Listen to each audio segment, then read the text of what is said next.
Goeiemôre almal. Ek dink vanoggend terwyl ek iets lees aan 'n gedeelte van ons lewe wat ons almal mee sukkel. Ons het almal daai plekke waar ons selfgesentreerd is en ons eie begeertes het en graag wil hê goed moet uitwerk vir ons volgens hoe ons verstaan ons geluk in ons lewe behoort te wees. En ek lees 'n gedeelte oor Lia en Lia se lewe. Lia wat regtig waar verwerp was. Haar man het haar nie lief gehad nie. Die een vertaling is so sterk dat dit sê haar man het haar gehaat. En ek kan net dink hoe 'n geweldige, moeilike lewe dit moes wees om te lewe in een huis van iemand wat jou nie wil hê nie, maar terselfdertyd ook in dieselfde huis is met iemand wat hy liefhet en al sy bewondering voorgee.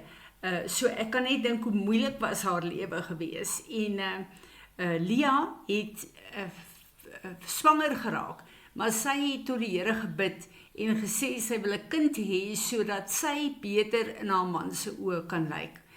So dit het gegaan om haar eie welstand. En so die Here haar geseën en sy die een na die ander seun het sy in die wêreld gebring tot sy besef het, maar niks wat sy doen kan die hart van Jakob verander nie. En die Here is vir haar goed om vir haar hierdie seuns te gee. Die Here het haar lief genoeg om te luister na haar gebede en om te antwoord in die begeertes wat sy wil hê. En hier by die 4de kind, toe word sy bewus daarvan dat haar fokus verkeerd is. Haar fokus is op Jakob en om aanvaar te word en deur hom liefgehad te word. Maar in dieselfde tyd bewys God sy getrouheid en liefde aan haar. En hier by die 4de kind besef sy, maar haar oë moet op die Here wees. En daar staan dan ook, "This time I will praise the Lord." En sy noem hierdie kind Juda, wat beteken lofprysing, en ons weet dat Jesus is gebore uit die lyn van Juda uit. Maar dit het vir Lia 'n tyd gevat om tot hierdie besef te kom, om te besef dat as sy haar oë wegvat van haar omstandighede en as sy haar oë op die Here gaan plaas, dan gaan haar hele lewe verander. En as ons dink aan al die spanning en die verwerping en al die stres wat sy ervaar het in 'n huis waar sy nie geliefd was nie, geïgnoreer was, waarskynlik op neergesien was, en moes staan en kyk hoe iemand anderste alles kry van hierdie man wat sy liefhet, wat sy graag self wil hê. Sy het nie toegelaat dat haar omstandighede aanhou haar fokus wegvat van die Here af nie. Sy het op 'n plek gekom waar sy besef dat die lewe is onregverdig op die plek waar sy was, maar God is regverdig en God is die een wat haar lewenspad vir haar kan gelyk maak. En dit is die les wat ek hierdie week wat verby is so geleer het. Weet julle, ek het bedien hierdie week en ek het die voorreg gehad om 2 vrouens te bedien, en veral met wedergeboorte. En hierdie week wat verby was, is vir my 'n baie moeilike week in die fisiese gewees, en daar was baie persoonlike goed, familiegoed wat ek ook moes deurbid en die Here absoluut moes vertrou daarvoor. En so vinnig raak ons fokus deel van ons omstandighede, en dit veroorsaak dat ek en jy fokus op ons omstandighede en begin te bid, selfgesentreerd, en jy wil nou net hierdie goed opgelos hê, en jou fokus gaan dan na die oplossing van die probleem, veral hoe jy dink dit moet gebeur.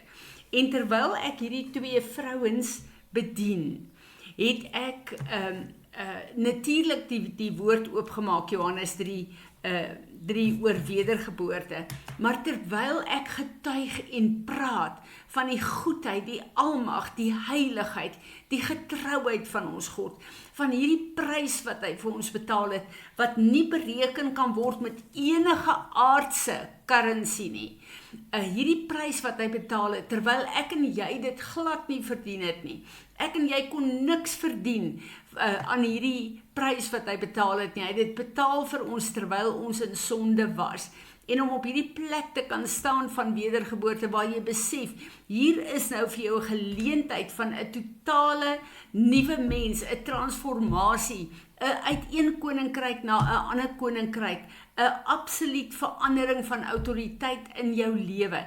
Terwyl ek daaroor praat, het daar so vreugde en 'n blydskap en 'n bewondering in my opgestaan en ek het die woord begin quoteer en ek het begin om vir hulle te vertel dat hierdie is 'n pad waar ek en jy 'n kruis kry. So ons lewe is nie maklik elke dag nie, maar dat ons nie moet kyk na 'n Jesus wat ons net gaan seën nie, maar sal kyk na 'n kruis wat ons moet verander uit al hierdie verkeerde karaktereienskappe na die beeld van Jesus, maar dat in hierdie proses word ek en jy minder in ons vlees en hy word meer, hy kry gestalte in ons, soos wat ons hierdie pad stap nadat ons wedergebore is. En kyk, dink aan daai liedjie wat ons sing van wanneer ons oë op hom is, dan word alles dof en dim rondom ons. En ek dink aan 2 Korintiërs 3 vers 18 wat staan, and all of us, as with unveiled face, because we continue to behold in the word of God, as in a mirror, the glory of the Lord, are constantly being transfigured in his very own image, in ever increasing splendor, and from one degree of glory to the other. For this comes from the Lord who is Spirit.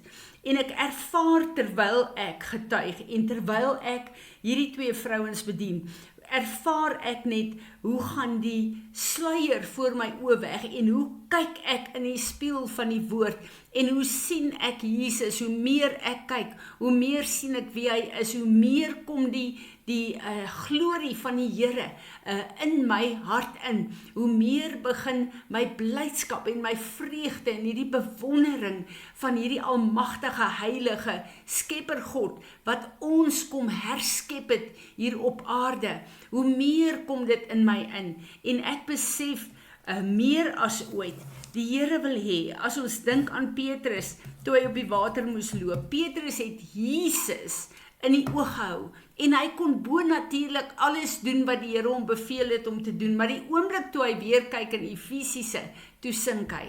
En ek wil vanoggend vir ons sê, hoe meer ek en jy mediteer op die Here, hoe meer ons sy woord wat in ons hart gegraveer is, in ons gedagtes kry en uitspreek in situasies, hoe meer begin die almag, die glorie en die autoriteit, die oorwinning van Jesus in ons harte opstaan. En dan kom ek en jy op 'n plek, selfs in moeilike omstandighede, kom ek en jy op 'n plek waar ons besef, niks anders maak saak nie, net hy maak saak. En sy woord is my spieël, en sy woord is die waarheid.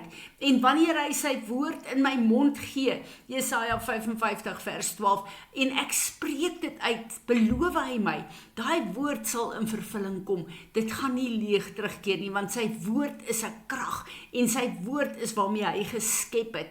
So hy kom, en soos wat hy vir Jeremia gesê het, Jeremia, ek sal vir jou as 'n profeet om af te breek en te vernietig wat nie van my af is nie, maar om te bou en te plant wat van jou af is, en om daai woord te vat en dit uit te spreek en te weet dit kom in vervulling.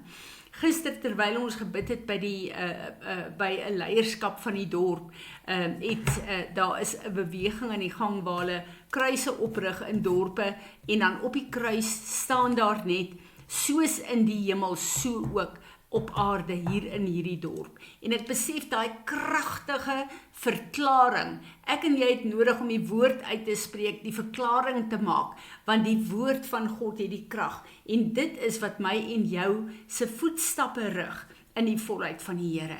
So daai omstandighede, daai plek waarmee ons sukkel, daai kinders, daai maat waarmee ons sukkel, wat ons probleme ook al is, ons gee dit vir die Here, ons fokus op die Here, en soos die woord sê, ons kyk in sy oë, en al die ander goed gaan dan dof raak. Dan gaan dit nie meer saak maak dat ek en jy kry eers die begeertes van ons hart nie. En dan kom hierdie woord net eenvoudig in werking, waar die Here sê, soek allereers my koninkryk, en die koning van hierdie koninkryk wil ek byvoeg. Dan word alles vir julle bygevoeg, dat ons fokus nie so bly op wat ons nodig het en wil hê nie, maar op die koning en sy koninkryk, en dan weet ons, alles gaan ten goeie vir ons meewerk, Romeine 8 vers 28. Vader, wanneer ons U woord vandag bedink en daarop mediteer, dan is ons harte vol blydskap. Ons wil oorloop van blydskap en ons wil kom en ons wil vandag vir U al die lof en al die eer en al die aanbidding van ons harte kom bring, want U alleen is waardig om dit te ontvang. Ek bid dat U ons sal help om al hoe meer en meer op U te fokus, Here, sodat U woord en U plan in ons lewe in vervulling kan kom. Amen.